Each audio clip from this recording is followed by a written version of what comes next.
হরে কৃষ্ণ। হরে কৃষ্ণ। আপনার হরে কৃষ্ণ। বাড়ি কোথায়? আমার বাড়ি সোনারপুরে বোসপুকুর। আপনার নাম? নাম জয়ন্ত পাল। বয়স 75 বছর প্লাস। আচ্ছা, আপনার কি সমস্যা?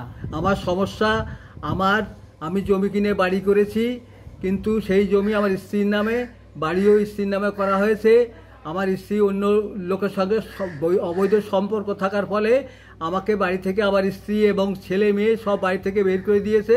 জোর করে বের করে মারধর করে, স্ত্রী মারধর করে, আমার ছেলেও মারধর করে। আপনি কাজ করতেন? আমি এক জায়গায় কাজ করতাম, সেখানে বয়স হয়ে যাওয়ার ফলে সেই কোম্পানি থেকে আমাকে হটিয়ে দিয়েছে, আর কাজ করতে দেয় না। এবারে চাকরির যে পয়সা, যাই কাজ করতেন সেই পয়সাতে কি বাড়িটা? সেই পয়সাই বাড়ি। সুতরাং তারা এখন স্বীকার করছে না, তারা সম্পূর্ণ তাদের ইসে রাখছে। তারা তাদের দলিলটা করার সময় আপনার নামে করেননি কেন? আমি আমার নামেই করিনি কেন, যে সবাই কিন্তু বিশ্বাস করে এই বয়সে স্ত্রীর নামেই করে দেয়, যে এবং ছেলেও, স্ত্রী বলেছিল ভবিষ্যৎ তোমাকে আমরা দেখব, সেই আশায় আমি করে দিয়েছি মা। কার সাথে আপনার স্ত্রী, যার সাথে, তার নাম জানো? মলয় মিত্র। তার বাড়ি কোথায়? তার বাড়ি ওই কাছে, কিছুক্ষণ আগে কাছে, কিন্তু এখন আমার স্ত্রীর সঙ্গে সে থাকে আমার বাড়িতে। ওই বাড়িতেই থাকে? ওই বাড়িতেই থাকে এখন। আর তোমার আশ্রয় হচ্ছে না? আশ্রয় হচ্ছে না, আমাকে তারা মেরে, আমার ছেলে এবং স্ত্রী এবং মলয় মিত্র তিনজনে মেরে আমাকে ঘর থেকে বের করে দিয়েছে। থানায় জানিয়েছিলে? আমি থানায় জানিয়েছিলাম, ওই থানায় দেখালাম, থানায় ডকুমেন্ট রয়েছে, থানার ডকুমেন্ট, থানা থেকে কোনো অ্যাকশন নেয়নি। কোন থানায় জানিয়েছো? সোনারপুর থানা। সোনারপুর থানায় জানিয়েছো? হ্যাঁ। জানাবার পরে কিছু হয়নি? কিছু হয়নি। এখন তুমি কোথায় থাকবে ঠিক করেছো? আমি কোথায় থাকবো ঠিক করিনি। আত্মীয় স্বজনের বাড়ি গেছিলে? আত্মীয় স্বজন বাড়ি গেছিলাম। কেউ আমাকে জানে যে এখানে কয়েক বছর রাখতে হবে, সেই জন্য কেউ একদিনও আশ্রয় দেয়নি আমাকে কেউ। আমি এই স্টেশনে, ওই স্টেশনে 2 মাস 3 মাস ধরে ঘুরে বেড়াচ্ছি। শিয়ালদা স্টেশনে, হাওড়া স্টেশনে, যাদবপুর স্টেশনে, সোনারপুর স্টেশনে ঘুরে ঘুরে ভিক্ষে করে করে খাচ্ছি মা। এরকম অবস্থা হয়েছে আমার। এই রীতা দাস কীর্তনিয়ার সেবাশ্রমের কথা কে জানালো আমাকে? সোনারপুর স্টেশন থেকে ইন্টারনেট ঘেটে আমি যখন বসে কাজ দিলাম, একটা অল্প বয়সী ছেলে এসে আমাকে দেখে জিজ্ঞেস করলে, আমি সব বললাম তাকে। সে তখন আমাকে ইন্টারনেট ঘেটে আপনার ঠিকানা দিল মা। না, আপনার তো বড় ফোন নেই, আপনি জানতে পারলেন ওই ছেলেটার দ্বারা? হ্যাঁ, ছেলেটার দ্বারা। ছেলেই আমাকে খবর দেখালাম, ওই কাগজে লিখে দিয়েছে আমাকে, তাই নিয়ে আপনার কাছে এসেছি। আচ্ছা, ওই ছেলেটা ফোন থেকে এই ঠিকানাটা দিয়েছে? হ্যাঁ মা, এই যে এই দেখুন ঠিকানা লিখে দিয়েছে আমাকে।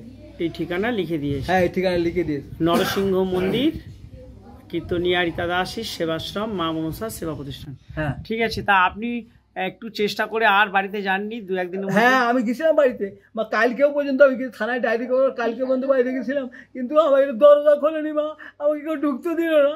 দুটো খেতে চাইলাম, দুপুরবেলা এগুলো খেতে দিল না। এই রাস্তায় এসে একদিন ভিক্ষা করতে আবার দুটো খেলাম। আমার এরকম অবস্থা হয়ে গেছে মা। আর কালকে রাত্রে সোনারপুর স্টেশনে শুয়েছিলাম। কাল রাত্রে কোথায় ছিলেন? সোনারপুর স্টেশনে শুয়েছিলাম। সোনারপুর প্ল্যাটফর্মে। শুনলেন আমাদের বাস্তব পরিস্থিতি, বার্ধক্য বয়সে কেমন হতে পারে। একটু মানুষ ভালোবাসা আশায় ভালোবাসি, যে এখন তাদের ভালোবাসি, তারা যতই খারাপ ব্যবহার করে, তাদের সঙ্গে দুর্ব্যবহার আমি করতে পারছি না। বাবা যখন আর রোজগার করতে পারে না, তখন এইটাই পরিণতি হয়ে গেছে। আপনারা দেখছেন আজকে এই মানুষটা 2 মাস ধরে প্ল্যাটফর্মে আশ্রয় নিচ্ছে। কি খাবে সেই চিন্তা, কোথায় সে আশ্রয় নেবে। এই অবস্থায় আজকে নরসিংহ মন্দির মা মনসা সেবা প্রতিষ্ঠান, কীর্তনিয়া রীতা দাসীর প্রতিষ্ঠিত, এখানেই উনি মনে করেছেন যেখানেই আমার আশ্রয় হবে আমি ভালো থাকবো। আপনার কি মনে হয় এখানে এলে অন্তত একটু থাকার জায়গা পাবো, দুটো ডাল ভাত জায়গা জুটবে আমার। বড় আশা নিয়ে এসেছি আমি মা। এই বাবা এখন লাঠি মেরে ফেলে দেবেন, আমি রাস্তায় যেয়ে পড়ে থাকবো, আর কোথাও থাকার জায়গা। আজকে রীতা দাসী সেবাশ্রমী এনার একমাত্র ঠিকানা হয়ে গেছে, আশ্রয়ের স্থান। আজকে ভগবানের কাছেই উনি চলে এসেছেন। সত্যি। রীতা দাসীর কন্ট্যাক্ট নাম্বার 9836769125। হরে কৃষ্ণ। সবাই সাহায্যের হাত বাড়াবে রীতা দাসীর আশ্রমে এই মা বাবাদের সেবার জন্য। আমরা সবাই সমাজের প্রতি দায়বদ্ধ আছি। এই মানসিকতায় আমরা সবাই রীতা দাসীর পাশে থাকবো। রীতা দাসীকে সাহায্যের হাত বাড়াবো। ছড়িয়ে দিন, আমার মেয়ে ছেলে জানতে পারবে সব। আপনি কি বলছেন? এই লজ্জাজনক, তারা যে লজ্জা এটা ইন্টারনেটে দিলে তাদের পরিচয়টা সবাই পাক। আপনার ছেলের নাম বলুন। অরিন্দম পাল। মেয়ের নাম বলে লাভ নেই, মেয়ে পরে শ্বশুরবাড়ি থাকে। ঠিক আছে, আমার স্ত্রীর নাম নিন, ভালো মানুষ, তিনি চান না, মেয়ে বিবাহ হয়ে গেছে তাই তিনি চান না যে আমার মেয়েদের নামটা ইউটিউবের মাধ্যমে প্রচার হোক। তাহলে সত্যিই ভদ্রলোক কিন্তু ভালোবাসে সন্তানদের। আজকে খুব দুঃখের সাথে উনি জানাচ্ছে ওনার স্ত্রীর নাম, পুত্রের নাম। স্ত্রীর নাম কি? স্ত্রীর নাম মিনু পাল। মিনু পাল। আর ছেলের নাম? ছেলে অরিন্দম পাল। দেখেছেন কত দুঃখে এদের নামটা তিনি বলছেন ইউটিউবে ছড়িয়ে যাক, যে এরা যে স্বামী এবং তার ছেলে বাবাকে যে ভালোবাসে না, আজকে রাস্তায় বের করে দিয়েছে। তাদের দেখে সবাই সমাজে এই মানুষ দুটোর দিকে ঘৃণা পাক, যে এরা মানুষ হতে পারে না, মানুষের চামড়া লাগানো পশু। তা সেই জন্যই তুমি চাইছো এটা ছড়িয়ে দিতে। হ্যাঁ, ছড়িয়ে দিতে চাইছি আমি। আজকে এই বাবা কত অসহায় হয়ে কিন্তু বলছে সবাই সবাইকে শেয়ার করো। রীতা দাসীর কন্ট্যাক্ট নাম্বার 9836769125। তিনি সত্যি ভালো মানুষ, ভালো মানুষ বলেই বলছে আমার মেয়ে পরের বাড়ি গেছে, তাদের নাম আমি জড়াতে চাই না, তবে ছেলে আর স্ত্রীর নামটা অবশ্যই প্রকাশ্যে আসুক, সবাই এই দুটো মানুষকে চেনে নিক। আমি মাগো এসছি, খুব ক্ষুধার্ত, সকাল থেকে এখনো পর্যন্ত কিছু খাইনি, আমাকে অন্তত কিছু খেতে দিন, একটু থাকতে দিন মা। এই আশা নিয়ে, বড় আশা নিয়ে আপনার কাছে অন্য এসছি মাগো, আপনার চেয়ে অন্য একটু আমাকে ঠাই দিন মা। নাহলে আমার কোথাও যাওয়া যাবে। প্ল্যাটফর্মে আমাকে এমন অবস্থা কালকে হয়েছে যে আমি স্টেশনে সুইসাইড করবো, ট্রেনের নিচেই পড়ে এরকম মনের মানসিক অবস্থা হয়েছে। তাই ভালো তবু যদি মায়ের কাছে যেয়ে যদি একটু আশ্রয় পাই, সেই আশা নিয়ে, বড় আশা নিয়ে এসছি মা, দয়া করে আমাকে একটু আশ্রয় দিন মা। এই ভদ্রলোক এসেছে কীর্তনিয়া রীতা দাসীর সেবাশ্রমে। রীতা দাসীর সেবাশ্রমে আসার একটাই কারণ, ইনি আশ্রয়হীন এবং ক্ষুধার্ত এবং অর্থহীন। আজকে শুনলেন ভদ্রলোক, আজকে মাথার উপরে ছাদ নেই, তার ঘর থেকেও কেউ নেই, ঘর নেই, কারণ তার আপনজন ঘর থেকে বের করে দিয়েছে। আর সবচেয়ে বড় কথা, কতদিন ধরে তুমি বাইরে ঘুরছো? আমি প্রায় 4 মাস। 4 মাস? হ্যাঁ, 4 মাস ধরে সে ঘুরছে। আর কতদিন তুমি প্ল্যাটফর্মে শুচ্ছো? প্ল্যাটফর্মে 3 মাস ধরে। 3 মাস ধরে প্ল্যাটফর্মে শুচ্ছে। আত্মীয়র বাড়ি বাড়ি কিছুদিন ছিল, একদিন দুদিন করে। এই অবস্থায় কেউ থাকতে চায়নি, তারা বুঝে গেছে একদিন থেকে যে গেলেই বলে যে তুমি দুটো এসছো, খেয়ে যাও, কিন্তু বাড়িতে থাকতে পারবে না, এরকম অবস্থা বাবা। শুনলেন?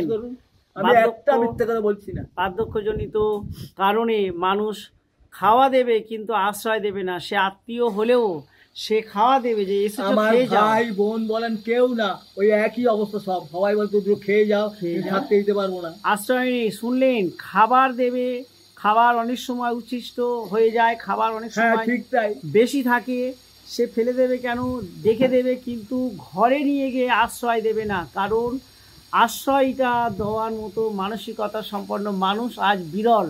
বিরল। আজকে রীতা দাসী একটা আশ্রয় করেছে এই সমস্ত মা বাবাদের জন্য। সেই সংবাদ পেয়ে আজকে, তোমার নাম কি? আমার নাম জয়ন্ত পাল। এই জয়ন্ত পাল ছুটে এসেছে রীতা দাসীর আশ্রমে। তিনি আশ্রয় নেবেন বলে এসেছেন এবং ক্ষুধার্ত। সকাল থেকে কিছু খাইনি, এসেই বলছে কিছু খেতে দাও। কোনোদিন দুবেলা দুটো খেতে পাই, কোনোদিন না পাই না, যদি পয়সা জুটলে খেলাম, না পেলাম খেলাম না। মানে সবার দ্বারা তো ভিক্ষা করা সম্ভব নয়। সত্যি তাই বাবা, আমাকে দেখে কেউ ভিক্ষাও দিতে চাইছে না, জানেন। হাতে পায়ে ধরে কোনো রকম 10-5 টাকা ভিক্ষা করা সবার দ্বারা সম্ভব নয়। তাই এনার কিন্তু ভিক্ষার দ্বারা যে রুজি রোজগার হবে সেটা সম্ভব হয়নি। কিছু কিছু মানুষের সহানুভূতির কারণেই ইনি কিছু ভিক্ষা পেয়েছেন, সেইভাবে জীবনযাপন করেছেন এই কটা দিন। আজকে তিনি একটা স্থায়ী জীবন ধারণের জন্য, স্থায়ীভাবে বসবাস করার জন্য কীর্তনিয়া রীতা দাসীর সেবাশ্রমে, মায়ের আশ্রম, এই আশ্রমে এসেছেন। এসে সর্বপ্রথম তিনি জানাচ্ছেন যে আমাকে কিছু খেতে দেন বাবা, আমি খেতে পাইনি। রীতা দাসীর কন্ট্যাক্ট নাম্বার 9836769125। আজকে রীতা দাসীর আশ্রমে এই বাবা এসেছে, নিশ্চয়ই রাধারানীর কৃপাতেই ইনি এই যোগাযোগ পেয়েছেন। সোনারপুরের যে ছেলেটি তার ফোন ঘেঁটে এই নাম্বারটা দিয়েছে, ঠিকানা দিয়েছে, তিনিও ভগবানের কৃপা পাবেন, কারণ তিনি পথ দেখিয়েছেন এই অসহায় বাবার, আশ্রয়হীন বাবার, ক্ষুধার্ত বাবার পথ দেখিয়েছেন। তারও মঙ্গল হবে। আর এনার আশ্রয় হলো নৃসিংহ ভগবানের মন্দির, মা মনসার সেবা প্রতিষ্ঠান। এখানেই তিনি প্রসাদ পাবেন, এখানেই বাকি জীবনটা অতিবাহিত করবেন। আপনারা সবাই সবাইকে শেয়ার করুন। আর সবাইকে শেয়ার করার সাথে যদি মনে করেন সমাজে এমন সেবামূলক কাজে দায়বদ্ধ আছেন, তাহলে অবশ্যই সাহায্যের হাত বাড়ান রীতা দাসীর সেবাশ্রমে।